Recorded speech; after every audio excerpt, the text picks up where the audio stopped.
কে ছিলেন সেই ব্যক্তি যার এক ইশারায় আল্লাহর নির্দেশে একটি প্রাণহীন পাথরের গাভীকে দুধ দিতে বাধ্য করা হয়েছিল, যার ফলে পুরো গ্রামের ভাগ্য বদলে গিয়েছিল? এই ঘটনাটি ঘটেছিল সেই সময় যখন হজরত খাজা গরিব নওয়াজ অল্প সময়ের জন্য আজমিরে প্রতিষ্ঠিত হয়েছিলেন। তার অলৌকিক ঘটনাগুলি বিখ্যাত হয়ে উঠেছিল। লোকেরা তাকে শ্রদ্ধা জানাতে আসত এবং দূর দূরান্ত থেকে তার এক ঝলক দেখার জন্য আসত। এক ভ্রমণের সময় তিনি রাজস্থানের এমন একটি অঞ্চল দিয়ে যাচ্ছিলেন যেখানে কিছু লোক সূর্যের উপাসনা করত এবং অন্যরা বিভিন্ন জিনিসকে শ্রদ্ধা করত। তার শিষ্যরা একটি সুন্দর মার্বেল পাথরের গাভীর দেখা পান। লোকেরা এটির পূজা করছিল। শিষ্যদের হৃদয়ে একটি চিন্তা জাগল, এই গাভী যদি দুধ দিতে পারত তাহলে কতই না চমৎকার হতো।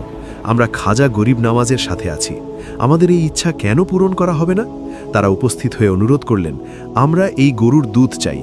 গরিব নওয়াজ হেসে বললেন, ঠিক আছে, চলো যাই।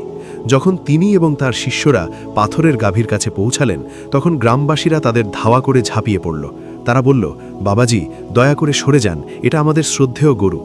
গরিব নওয়াজ মৃদুস্বরে উত্তর দিলেন, আমরা এর ক্ষতি করতে আসিনি, আমার শিষ্যদের একটাই ইচ্ছা, এই গরুটি দুধ দেবে। গ্রামবাসীরা হেসে উঠল। তারা জিজ্ঞাসা করল, বাবাজি, পাথরের গরুও কি দুধ দেয়? এই গরুটি মার্বেল দিয়ে তৈরি। গরিব নওয়াজ হেসে বললেন, কেন নয়? যদি আল্লাহ চান এই গরুটি দুধ দেবে এবং তোমরা সবাই এটি পান করবে। গ্রামবাসীরা আরও হেসে উঠল।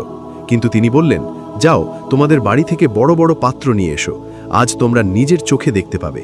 কিছুক্ষণ পর লোকেরা বড় পাত্র নিয়ে ফিরে এলো। এবার সকলের দৃষ্টি তার দিকে, এই বাবা কি করছেন তা দেখার জন্য। খাজা গরিব নওয়াজ এগিয়ে গেলেন, পাথরের গরুর কানে গেলেন, বিসমিল্লাহ পাঠ করলেন এবং গরুর থলিতে তার পবিত্র হাত রাখলেন। আর তখনই এক অলৌকিক ঘটনা ঘটল। 4টি থলি থেকে দুধ ঝর্ণার মতো প্রবাহিত হতে লাগল। লোকেরা হতভাগ হয়ে গেল। তারা যে গরুকে প্রাণহীন মনে করত, সেই গরুটি আল্লাহর নির্দেশে এমনভাবে দুধ উৎপাদন করতে লাগল যেন চিরকাল বেঁচে আছে। গ্রামবাসীরা তাদের পাত্র ভরতে ছুটে গেল।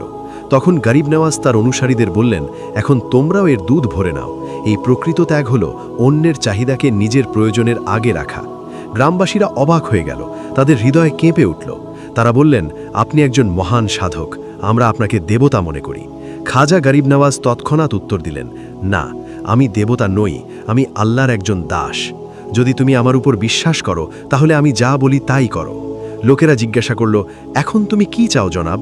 তিনি বললেন, লা ইলাহা ইল্লাল্লাহু মুহাম্মাদুর রাসূলুল্লাহ বাণী পাঠ করো। তার অলৌকিকতার আলোয় তাদের হৃদয় ঈমানের দিকে ঝুঁকে পড়ল। পুরো গ্রামবাসীরা মুসলিম হয়ে গেল। সুবহানাল্লাহ, এটাই হলো আল্লাহর লোকের গৌরব।